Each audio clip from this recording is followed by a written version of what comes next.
jadi keriting, tapi kenapa kontenku nggak mau naik? Kamu wajib tahu hal satu ini, kalau misalnya followers kamu itu di bawah 50.000 followers.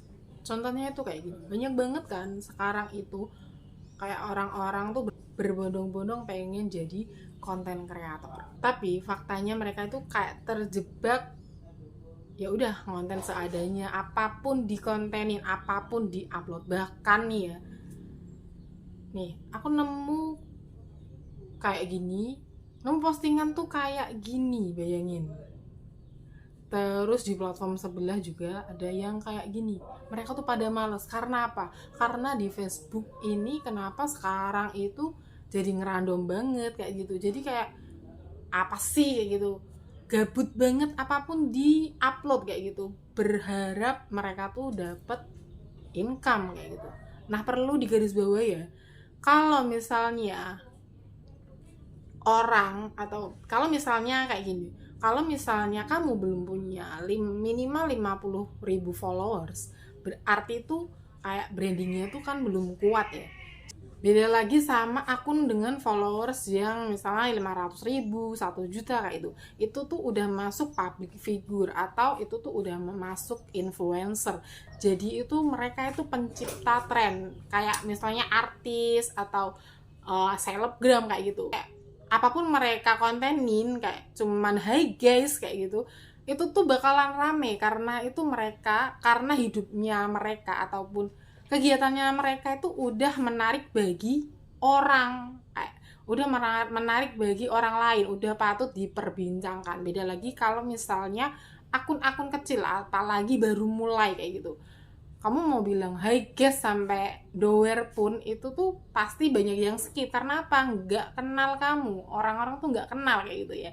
Nah, terus caranya tuh gimana? Nah, caranya itu kalau misalnya udah 500.000 followers, 1 juta kayak gitu, itu tuh mereka nonton konten kamu karena pribadi kamu, atau karena orangnya, karena kenal orangnya kayak gitu. Atau misalnya nih artis kayak gitu ya, Gigi atau Raffi Ahmad kayak gitu, atau L kayak gitu kan, mereka itu ngefollow karena orangnya, bukan karena kontennya menarik kayak gitu. Jadi karena kepo dengan kegiatan atau kehidupan orangnya.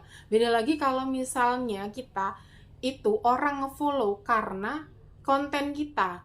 Jadi kalau orangnya itu kita yang kepo atau kita yang butuh ke dia, kalau kita itu kebalikannya. Jadi kayak kita tuh harus ngasih dulu ke orang kayak gitu. Jadi kita tuh kayak ngasih value. Jadi orang itu kalau ngefollow kita tuh dapat apa sih? Baik hiburan kah? Jadi tuh mereka terhibur kayak gitu.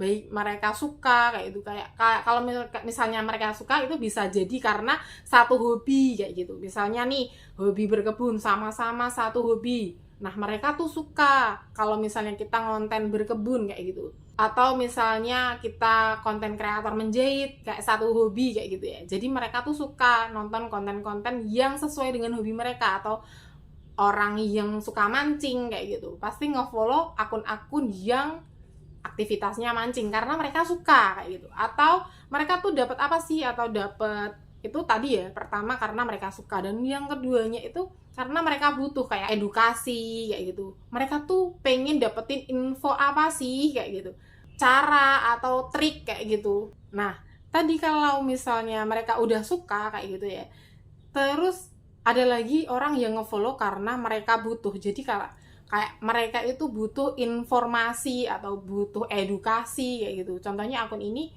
ya udah aku pastiin kalian itu ngefollow karena kalian itu butuh informasi seputar konten kreator kan, ya enggak?